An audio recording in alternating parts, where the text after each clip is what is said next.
इलाम जिल्लाको माङ्सेबुङ गाउँपालिकामा पर्ने लारुम्बा किराँत धर्मावलम्बीहरूको चर्चित धार्मिक स्थल माङ्यिम स्थलका रूपमा परिचित छ।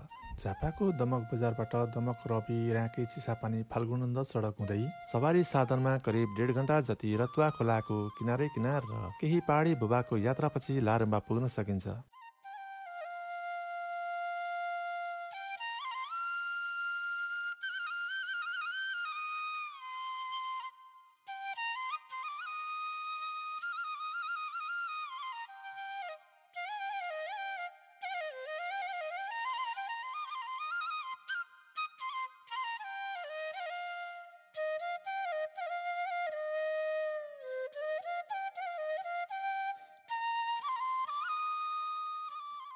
माङ्यिमका रूपमा रहेको यो क्षेत्रमा किराँत धर्मगुरु आत्मानन्द लिङ्गदेन र गुरु आमा पवित्र हाङमा साम्बा लिङ्गदेनको आश्रम रहेको छ। यस धार्मिक स्थलमा हरेक वर्ष कार्तिक 25, मङ्सिर 18 र माघ 5 गतेका दिनहरूमा विशेषतः नेपाल, भारत, भुटान, बर्मा लगायतका मुलुकहरूबाट लाखौंको संख्यामा किराँत धर्मावलम्बीहरू आउने गर्दछन्।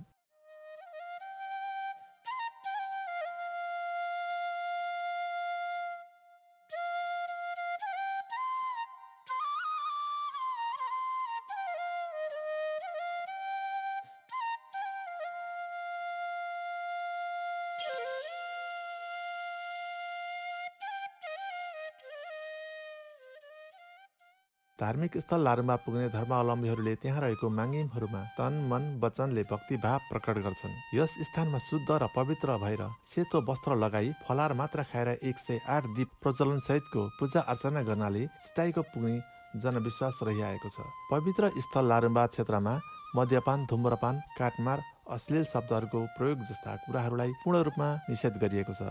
पूजाआजा गर्ने भक्तजनहरूले फूल, नैवेद्य, वस्त्र, भेटी आदिको प्रयोग गर्ने गर्दछन्।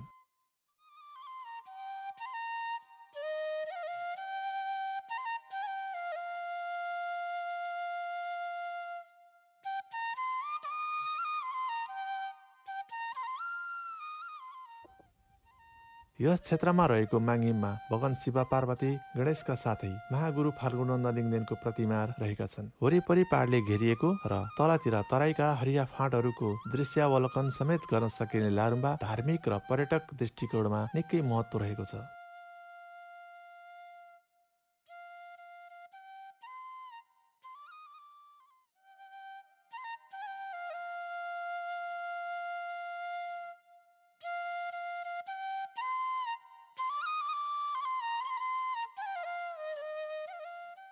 किराँत धर्म दर्शनदाता, विश्व शान्ति र मानव एकताका प्रतीक समाज सुधारक फाल्गुनन्द लिङ्गदेनद्वारा स्थापना गरिएको 1 दर्जन माङ्यिम स्थलहरूमध्ये लारुम्बा रहेको माङ्यिम स्थलमा धर्मगुरु आत्मानन्द लिङ्गदेनको आश्रम रहेका कारण पनि बढी चर्चामा रहेको पाइन्छ।